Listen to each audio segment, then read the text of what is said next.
பிரம்மதேவருடைய மானச புத்திரர்களில் பிருகு முனிவரும் ஒருவர்.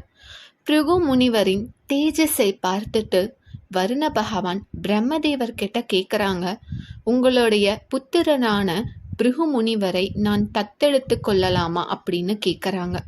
அதற்கு பிரம்மதேவரும் ஒப்புக்கொள்கிறார். அதனால வருண பகவான் பிருகு முனிவரை அழைச்சிட்டு போறாங்க. அப்போ பிருகு முனிவர் கேட்குறாங்க, நீங்க எனக்கு ஏதாவது ஒரு புது விஷயத்த சொல்லி தரீங்களா அப்படின்னு சொல்லிட்டு கேட்குறாங்க. உடனே வருண பகவானும் சரி, நான் உனக்கு பிரம்ம ஞானத்தை சொல்லித்தரேன், நீ என்னோட வா அப்படின்னு சொல்றாங்க. பிருகு முனிவரும் சரின்னு ஒத்துக்கிறாங்க. வருணதேவரோட போறாங்க. இப்படி வருணலோகத்தில் இருக்கும் பொழுது பிருகு முனிவருக்கு ஒரு நாள் ஒரு சந்தேகம் வருது. அது தன்னுடைய தந்தையான வருண பகவான் கிட்டையே கேட்குறாங்க.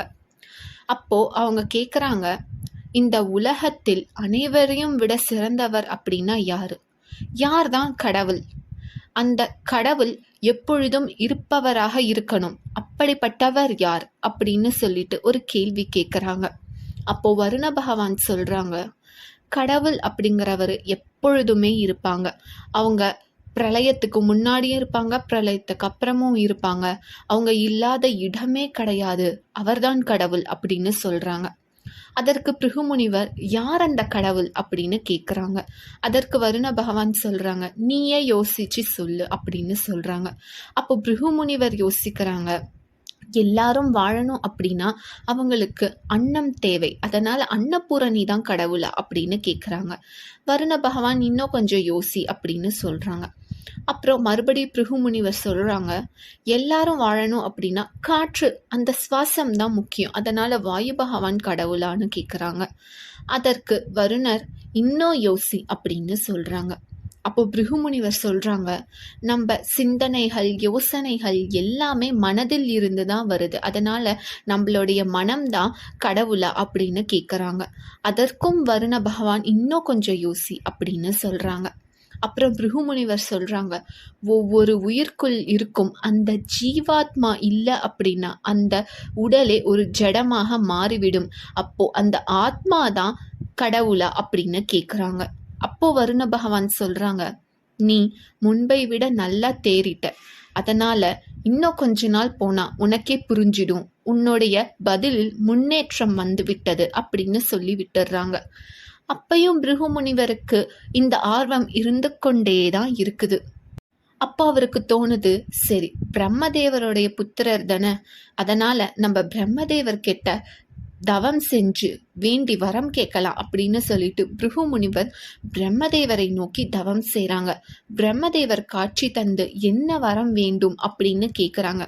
அப்போ பிருகு முனிவர் சொல்றாங்க, யார் கடவுளோ அந்த கடவுள் எனக்கு மருமகனாக வர வேண்டும் அப்படின்னு சொல்லிட்டு பிருகு முனிவர் வரம் கேட்குறாங்க.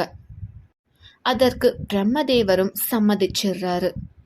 அதுக்கப்புறம் பிருகு முனிவர் கியாதி அப்படிங்கிறவங்கள திருமணம் செஞ்சுக்கிறாங்க. அவங்க 2 பேருக்கும் பார்கவி அப்படிங்கிற ஒரு பெண் குழந்தை பிறக்குது. பிருகு முனிவர் ஆர்வமாக இருக்கிறாங்க, பார்கவியை யாரு திருமணம் செஞ்சுக்க போறாங்க அப்படின்னு. ஏன்னா கடவுள் தான் பார்கவியை திருமணம் செஞ்சுக்கணும், அதுதான் வரப்பிரகாரம் நடக்கணும், அதனால ஆர்வமா இருக்கிறாங்க. பார்கவிக்கு சிறு வயதிலிருந்தே விஷ்ணு பகவான் மேல சிறந்த பக்தி இருக்குது. பார்கவி விஷ்ணு பகவானை திருமணம் செஞ்சுக்கணும் அப்படின்னு சொல்லிட்டு ரொம்ப விருப்பப்படுறாங்க.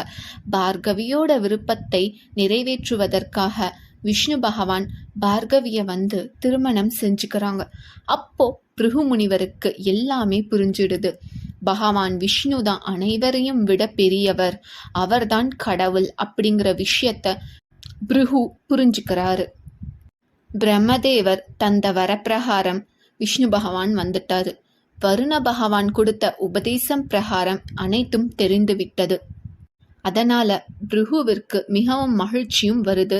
விஷ்ணு பகவானோட பக்தராகவும் அவர் மாறிடுறாரு. அனைவரையும் விட பெரியவராகவும் நித்திய ஸ்வரூபராகவும் பகவான் ஸ்ரீ விஷ்ணு இருக்கிறாங்க. ஸ்ரீ கிருஷ்ண பரமாத்மாவுடைய பூர்ணஸ்வரூபமாக பகவான் ஸ்ரீ விஷ்ணு வந்ததால தான் விஷ்ணுவையும் நம்ம பரமாத்மா அப்படின்னு சொல்கிறோம். இந்த விஷயத்த பிருகு பல தவங்களை செய்துதான் கண்டுபிடிச்சாரு. நன்றி, வணக்கம்.